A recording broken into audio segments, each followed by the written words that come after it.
Movie की शुरुआत में हम बहुत सारे एस्ट्रॉइड्स को देखते हैं जो पृथ्वी की तरफ तेजी से बढ़ रहे हैं, जिसके टकराते ही पृथ्वी पूरी तरह से खत्म हो जाएगी। इससे बचने के लिए सभी देश एक साथ आकर UNMS नाम का एक ऑपरेशन कर रहे हैं, जिसे चीन की सरकार लीड कर रही होती है।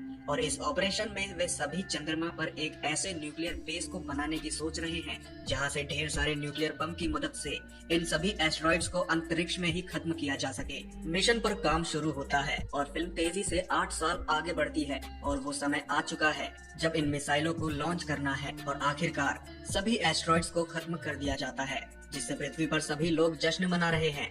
मिसाइल लॉन्च के बाद कमांडर जिंग अपने टीम के साथ मून स्टेशन पर वापस लौटती हैं, जहां पर सभी लोग उनका स्वागत करते हैं, जिनमें डुगू भी मौजूद है जो कमांडर जिंग को बहुत ज्यादा पसंद करता है।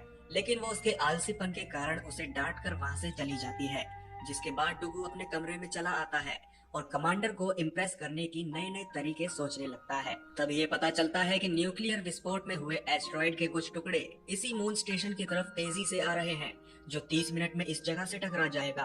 कमांडर जिंग तुरंत सभी को यहाँ से निकलकर रॉकेट की तरफ जाने का आदेश देती है, लेकिन डुगू अपने विचारों में खोया हुआ था और जब तक उसे होश आता वो देखता है कि सभी रॉकेट इस जगह को छोड़कर ऊपर जा चुके हैं। लेकिन आखिरी रॉकेट में कमांडर जिंग अभी भी उसका इंतजार कर रही है। डुगू स्पेस रोवर की मदद से तेजी से उसकी तरफ बढ़ता है, लेकिन रास्ते में काफी बड़ा गड्ढा आ जाता है जिसे वो पार नहीं कर पाता और उसका एक्सीडेंट हो जाता है। अब कुछ ही मिनट में एस्ट्रॉइड इस जगह से टकराने वाले थे, इसलिए कमांडर जिंग डुगू के बिना ही उस रॉकेट को उड़ाने के लिए मजबूर हो जाती है। और जब डुगू उस गड्ढे से बाहर आता है तो वो देखता है कि सभी रॉकेट उसे छोड़कर जा चुके हैं और तभी एस्ट्रॉइड की बारिश होती है जो वहाँ पर मौजूद हर चीज को नष्ट कर देती है। वो उन पत्थरों से बचने के लिए इधर उधर भागने लगता है, लेकिन तभी एक बड़ा टुकड़ा जमीन से टकराता है और इस विस्फोट में वो काफी ऊपर हवा में उड़ जाता है और गिरकर बेहोश हो जाता है। लेकिन वो सभी इस बात से अनजान थे कि एक और बहुत बड़ा एस्ट्रॉइड पृथ्वी से टकराने वाला है। कुछ देर बाद डुगू को होश आता है और वो अपने साथियों पर चिल्लाना शुरू कर देता है कि उन्होंने उसका इंतजार तक नहीं किया। तभी उसे भी ये पता चल जाता है कि एक एस्ट्रॉइड पृथ्वी से टकराने वाला है, जिसके कुछ ही समय बाद एक तेज धमाके और रोशनी के साथ पृथ्वी पर विस्फोट होता है, जिससे पृथ्वी एक आग का गोला बन जाती है। ये देखकर डुगू काफी निराश हो जाता है, जिसके बाद वो वापस उसी बेस में जाकर पृथ्वी पर संपर्क करने की कोशिश करता है, लेकिन उसे कोई जवाब नहीं मिलता। कई दिन बीत जाते हैं, लेकिन पृथ्वी से कोई भी सिग्नल रिसीव नहीं हो रहा था, जिससे डुगू को लगता है कि वो एकमात्र इंसान है जो इस ब्रह्मांड में जिंदा बचा हुआ है। यहाँ हम देखते हैं कि इस बेस में डुगू के पास इतना खाना है कि वो इसे 80 सालों तक आराम से खा सकता है। अकेलापन डुगू को बिल्कुल पागल कर रहा होता है, इसलिए वो एक दिन अपने कमांडर जिंग के कमरे में जाने का फैसला करता है, जहाँ जाकर वो महसूस करता है कि जिंग उसके आसपास ही है। वो उसका एक फोटो लेकर उसके साथ डिनर करने लगता है, लेकिन उसे बिल्कुल भी अंदाजा नहीं था कि पृथ्वी पर कुछ लोग उसकी इस हरकत को देख रहे हैं। ये वो लोग थे जो भूमिगत सुरंग में जाकर अपनी जान बचाने में कामयाब हो गए थे, लेकिन एस्ट्रॉइड ने उनके सभी संचार तंत्र को बर्बाद कर दिया था, जिसके कारण वो सभी डुगू से बात नहीं कर सकते थे। तभी प्रेसिडेंट कमांडर को कहते हैं कि तुम डुगू के इस वीडियो को न्यूज चैनल में दिखा दो, जिससे उन लोगों में एक नई उम्मीद पैदा हो सके जो इस घटना में जिंदा बच गए हैं। वो लोग देख सके कि कैसे एक आदमी चंद्रमा पर अकेला जिंदगी जी रहा है। लेकिन कमांडर ये कहते हुए मना कर देती है कि डुगू वहाँ काफी खुशी से अपनी जिंदगी जी रहा है, जहाँ उसे खाने की भी कोई कमी नहीं है, और हमें ऐसे लोगों की कहानी दिखानी चाहिए जो सचमुच जिंदा रहने के लिए काफी मुश्किल हालात में भी सरवाइव कर रहे हो। दूसरी तरफ डुगू को उस बेस में एक फटा हुआ खाने का पैकेट दिखता है, जिसे देखकर वो चौंक जाता है क्योंकि वो पैकेट उसने नहीं खोला था। तभी उसे सामने स्टोर रूम में कुछ आवाज सुनाई दे रही है। आगे जाने पर उसे एक लड़की की परछाई दिखाई देती है, जिसे देखकर वो काफी खुश हो जाता है और पृथ्वी पर फिर से इंसानियत को जिंदा करने का सपना देखने लगता है। वो उसके साथ फ्लर्ट करने की भी कोशिश करता है, लेकिन जैसे ही वो आगे जाता है तो वो चौंक जाता है क्योंकि वो परछाई एक कंगारू की है जिसका नाम कॉन्ग है और वो नॉर्मल कंगारू से साइज में काफी बड़ा होता है, जिसे एक एक्सपेरिमेंट के लिए इस बेस पर लाया गया था। डुगू एक फावड़े से उसे डराकर उस स्टोर रूम से भगाने की कोशिश करता है क्योंकि वो उसके स्टोर खाने को खा रहा था।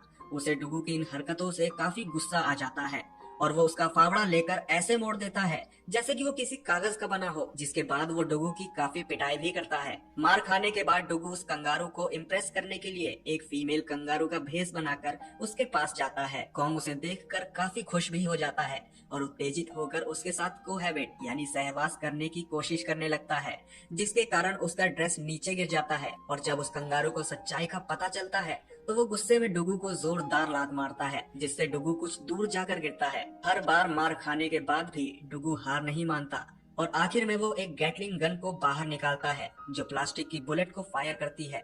वो कॉन्ग के ऊपर अंधाधुंध फायरिंग कर देता है, जिससे कॉन्ग को पीछे हटने पर मजबूर होना पड़ता है। लेकिन थोड़ी देर बाद कॉन्ग लड़ने के लिए वापस आता है और वो उसे पकड़ लेता है और उन दोनों में काफी लड़ाई होती है। इस लड़ाई में वो दोनों नीचे गिर जाते हैं और तभी डुगू देखता है कि पृथ्वी से कुछ सिग्नल आ रहा है। उसके मन में एक उम्मीद जागती है कि पृथ्वी पर मानवता अभी भी जिंदा है, लेकिन वो बिल्कुल गलत सोच रहा था, क्योंकि वो सिग्नल कंगारू की पूंछ के कारण आया था जो गलती से उस तार में टकरा गई थी। वो काफी इमोशनल होकर कॉन्ग को बताता है कि हम सभी एक बार फिर अपनी दुनिया में वापस जाएंगे, लेकिन वो उसकी बातों को नजरअंदाज कर एक बार फिर से उसे थप्पड़ मारकर नीचे गिरा देता है। चंद्रमा पर रहते रहते डुगू को 200 दिन बीत जाते हैं और वो कंगारू के साथ जीना भी सीख लेता है और साथ ही वो एक ऐसी योजना भी बनाता है जिसकी मदद से वो पृथ्वी पर वापस जा सके। वो इसके लिए मिशन अपोलो 18 द्वारा छोड़े गए स्पेसशिप की मदद से पास के स्पेस स्टेशन तक जाना चाहता है और वहां से पृथ्वी पर जाने के लिए एस्केप पॉड का इस्तेमाल करना चाहता है। और फिर एक दिन डुगू और कॉन्ग उस स्पेसशिप को लाने के लिए निकल पड़ते हैं और वो दोनों उसे लाने में कामयाब भी हो जाते हैं। लेकिन रिपेयर करते समय डुगू को ये बात पता चलती है कि ये स्पेसशिप सिर्फ 20 पाउंड वजन को ही उठा सकता है और ये समस्या तभी हल होगी जब ये स्पेसशिप में दूसरा प्रोपल्शन सिस्टम लगाया जाएगा। किस्मत से ऐसा ही प्रोपल्शन सिस्टम एक न्यूक्लियर वेपन में लगा हुआ है जो इसी चंद्रमा पर मौजूद है और डुगू उसे वापस लाने का फैसला करता है। वो जरूरत की चीजों को अपने स्पेस रोवर में रखकर कॉन्ग के साथ उस न्यूक्लियर वेपन को लेने निकल जाता है। ये यात्रा काफी लंबी होने वाली थी क्योंकि वो न्यूक्लियर वेपन चंद्रमा की बिल्कुल दूसरी तरफ एक रिसर्च बिल्डिंग में पड़ा हुआ है। वहीं पृथ्वी पर कमांडर जिंग और उनके साथी डुगू को काफी उत्सुकता से देख रहे थे क्योंकि उसकी स्पेस रोवर पूरी तरह से सौर ऊर्जा पे चलती थी और चंद्रमा पर केवल 14 दिन ही सूर्य की रोशनी रहती है, जिससे उसका स्पेस रोवर सिर्फ 6500 किलोमीटर ही जा सकता था, जबकि रिसर्च सेंटर 8000 किलोमीटर दूर है, जिसके कारण सूर्य के अस्त होने के बाद डुगू की गाड़ी कहीं भी रुक सकती है और वो ठंड में वहीं मर भी सकता है। कमांडर जिंग और उनके साथी को लगता है कि अब कुछ नहीं हो सकता, लेकिन तभी वो देखते हैं कि डुगू बिल्कुल उल्टी दिशा में जा रहा है और ये पता चलता है कि वो सूर्य की रोशनी का पीछा कर रहा है क्योंकि चंद्रमा केवल 16 किलोमीटर प्रति घंटा की रफ्तार से ही घूमता है। इससे उसकी यात्रा लंबी तो होगी लेकिन आसानी से वो उस रिसर्च सेंटर तक पहुंच सकता है। इस मिशन में उसे 41 दिन लगने वाले थे, जिसमें वो केवल 4 घंटे ही सोता था। जैसे जैसे दिन बीत रहे थे वो थकान के कारण डिप्रेशन में जा रहा था और आखिरकार एक लंबी और जोखिम भरी यात्रा के बाद वो दोनों रिसर्च सेंटर पहुंच जाते हैं, जहां उसे वो न्यूक्लियर वेपन मिलता है जो हवा में लटका हुआ है। वो दोनों आराम से उसे नीचे उतारते हैं। तभी कॉन्ग उसके पावर बटन के साथ छेड़छाड़ करने लगता है, लेकिन कुछ बिगड़ता इससे पहले ही डुगू उसे रोककर उस वेपन को खराब होने से बचा लेता है। उस न्यूक्लियर वेपन को वापस ले जाते समय डुगू को डर था कि कहीं कॉन्ग फिर से कोई गलती न कर दे जिससे ये मिशन फेल हो जाए, इसलिए वो उसे गाड़ी के पीछे एक वैगन में बंद कर देता है और खुद को एंटरटेन करने के लिए तेज आवाज में गाना सुनने लगता है। बदकिस्मती से कुछ समय बाद वो वैगन ट्रक से अलग हो जाती है और डुगू को इस बारे में कोई एहसास तक नहीं होता। सैकड़ों किलोमीटर आगे जाने के बाद डुगू को पता चलता है कि उसकी गलती के कारण कॉन्ग कहीं पीछे छूट चुका है। अब उसके पास 2 ही ऑप्शन है, यदि वो कॉन्ग को लेने के लिए वापस जाता है तो वो धूप खो देगा जिसके कारण उसकी गाड़ी काम करना बंद कर देगी, लेकिन अगर वो नहीं जाता है तो कॉन्ग वहीं जमकर मर जाएगा। थोड़ी देर सोचने के बाद डुगू अपनी स्पेस रोवर को उल्टा मोड़कर उसकी तरफ जाने लगता है और कॉन्ग को वापस लाने का फैसला करता है। उल्टी दिशा में घंटों यात्रा करने के बाद आखिरकार वो उस तक पहुंच ही जाता है। डुगू को वहां देखकर कंगारू काफी भावुक होकर एक पिल्ले की तरह उसे चाटने लगता है और फिर दोनों बेस की तरफ निकल पड़ते हैं। इस दौरान डुगू सोता भी नहीं है क्योंकि सूरज तेजी से उसकी गाड़ी से दूर जा रहा था। काफी कोशिश के बाद भी वो सूरज से दूर हो जाता है और आखिरकार अब उसके पास सिर्फ कुछ ही बैटरी बची हुई है जिसकी मदद से वो आगे जा सकता है। वो गाड़ी के हिट मशीन को भी बंद कर देता है जिससे बिजली की कम खपत हो और अंत में गाड़ी बेस से 55 किलोमीटर पीछे रुक जाती है, जिससे अब उन लोगों का बचना लगभग असंभव था। काफी ठंड के बीच वो दोनों गाड़ी में ही बैठे रहते हैं और उन लोगों के पास अब सिर्फ 3 घंटे की ही ऑक्सीजन बची हुई है। अंत में डुगू हार मानकर गाड़ी से बाहर आ जाता है और अपनी मौत का इंतजार करने लगता है। तभी वो देखता है कि कंगारू मिरर के रिफ्लेक्शन की तरफ आकर्षित होकर भाग रहा है, जिसे देखकर उसके मन में एक योजना आती है और वो जल्दी से गाड़ी के दरवाजों को बाहर निकालकर उसे एक स्लेज में बदल देता है और एक रस्सी की मदद से उसे उस कंगारू में बांध देता है और फिर उसके सामने फ्लैश लाइट जलाता है। ये योजना काम कर जाती है और वो सेंटा क्लॉज की तरह चंद्रमा की सतह पर दौड़ने लगता है। थोड़ी देर बाद उन लोगों के सामने एक बड़ा सा गड्ढा आता है, लेकिन वो कॉन्ग को उस पर छलांग लगाने को कहता है और जैसे ही वो हवा में छलांग लगाता है वो अपनी पीठ पर लगे गैस टैंक को खोल देता है, जिससे वो बड़ी आसानी से उस गड्ढे को पार कर जाते हैं। आखिरकार वो दोनों न्यूक्लियर वेपन को बेस में लाने में कामयाब हो जाते हैं और पृथ्वी पर वापस जाने की तैयारी करने लगते हैं।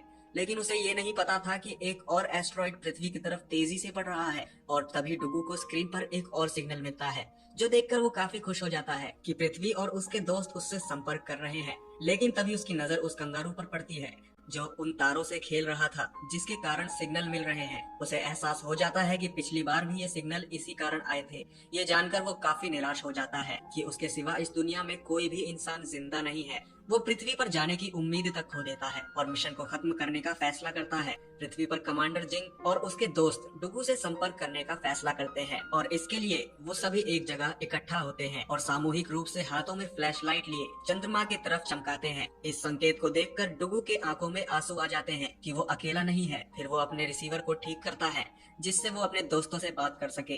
काफी मेहनत के बाद वो अपने दोस्तों से संपर्क करने में कामयाब हो जाता है, जहां वो कमांडर जिंग और अपने दोस्तों को देखता है। तभी एक प्राइवेट मोमेंट में डुगू कमांडर जिंग के सामने ये स्वीकार करता है कि वो एकमात्र कारण थी जिसके कारण वो इस मिशन में आया था। ये सुनकर जिंग हैरान हो जाती है और उसे चंद्रमा पर अकेला छोड़ने के लिए माफी भी मांगती है। डुगू अपने दोस्त की मदद से उस रॉकेट के प्रोपल्शन सिस्टम को मॉडिफाई करना शुरू कर देता है। कुछ दिनों में सेटअप पूरा होने के बाद डुगू और कॉन्ग अपनी यात्रा शुरू करते हैं और बिना कोई परेशानी के स्पेस स्टेशन तक पहुंच जाते हैं। उन लोगों को बिल्कुल भी अंदाजा नहीं था कि एक एस्ट्रॉइड पृथ्वी की तरफ तेजी से बढ़ रहा है। पृथ्वी पर भी लोग डुगू के स्पेस स्टेशन तक पहुंच जाने का जश्न मनाते हैं और जैसे ही डुगू एस्केप पॉड में जाने की तैयारी करता है कि तभी कमांडर जिंग को उस एस्ट्रॉइड के बारे में पता चलता है जो पृथ्वी की तरफ आ रहा है, जिससे एक बार फिर पृथ्वी पूरी तरह से खत्म हो जाएगी। यूएनएमएस हेडक्वार्टर में लोगों को ये पता चलता है कि केवल डुगू ही है जो इंसानियत को बचा सकता है, क्योंकि उसके पास स्पेस स्टेशन पर न्यूक्लियर वेपन है। कोई रास्ता न होने के कारण कमांडर जिंग डुगू को ये खबर देती है और डुगू ये काम करने के लिए मान भी जाता है, ये जानते हुए भी कि इस काम में उसे अपना बलिदान देना होगा। इसके बाद डुगू कॉन्ग को शुक्रिया अदा करते हुए कहता है कि तुमने कठिन वक्त में भी मेरा साथ दिया है, तुम मेरे बहुत अच्छे दोस्त हो। इसके बाद वो कॉन्ग को एक एस्केप पॉड में भरकर पृथ्वी की तरफ भेज देता है। वो उसकी तरफ देखकर रोने लगता है क्योंकि वो अपने दोस्त को आखिरी बार देख रहा था। वो अपने आप को संभालता है क्योंकि उसे मानवता को बचाने के लिए बहुत बड़ी जिम्मेदारी सौंपी गई है। कुछ देर बाद वो अपने स्पेसशिप से उस एस्ट्रॉइड की तरफ बढ़ता है, जहाँ कुछ दूर जाने के बाद वो एस्ट्रॉइड के एक तूफान में घुस जाता है। वो स्पेसशिप को इन पत्थरों से बचाकर आगे ले ही जा रहा होता है कि एक पत्थर तेजी से स्पेसशिप से टकरा जाता है, जिसमें स्पेसशिप गोल गोल घूमने लगता है। डुगू उसे कंट्रोल करने की कोशिश भी करता है, लेकिन वो ऐसा कर नहीं पाता। कोई रास्ता न देखकर वो स्पेसशिप के एक दरवाजे को तोड़ देता है, जिससे स्पेसशिप के अंदर काफी दबाव बनने लगता है जो उसे घूमने से रोक देता है। डुगू बाहर आकर चेक करता है तो वो देखता है कि स्पेसशिप का इंजन पूरी तरह से खराब हो चुका है, जिसके कारण वो उस एस्ट्रॉइड तक भी नहीं जा सकता जिसे उसे खत्म करना है। कोई दूसरा रास्ता न होने पर वो खुद अपने हाथों से उसे उस एस्ट्रॉइड तक ले जाने का निर्णय करता है, जिससे उसकी एक दर्दनाक मौत होगी। वो अपनी मौत से डरे बिना और अपने हाथों से उस न्यूक्लियर वेपन को खींचते हुए आगे बढ़ने लगता है। कई चट्टानें डुगू के स्पेस सूट से लगातार टकरा रही थी, जिससे वो धीरे धीरे टूटने लगा था और आखिरकार वो उस एस्ट्रॉइड तक पहुंच जाता है। वो अपने अंतिम समय में भी अपनी क्रश कमांडर जिंग को याद कर रहा होता है और उसके साथ बिताए अंतिम पलों की यादों में खो जाता है। तभी एक भयंकर विस्फोट होता है, जिससे वो एस्ट्रॉइड पूरी तरह से तबाह हो जाता है। पृथ्वी पर लोग अपने बंकर से निकलकर आसमान में उस विशाल विस्फोट को देखते हैं, जिससे वो लोग काफी खुश हैं। लेकिन इस बात का उन लोगों को दुख भी है कि उन्होंने डुगू को खो दिया है। कई साल बीत जाते हैं, पृथ्वी पर वापस सब कुछ सामान्य हो जाता है। लोग पहले की तरह जीना सीख लेते हैं। डुगू का बलिदान लोगों के लिए एक मिसाल बन गया है। कंगारू कॉन्ग को भी उसके प्राकृतिक आवास भेज दिया जाता है और मूवी के अंत में कमांडर जिंग और उनकी टीम को फिर से चंद्रमा पर भेज दिया जाता है, जिससे वो पृथ्वी को बचाने का अपना काम जारी रख सके।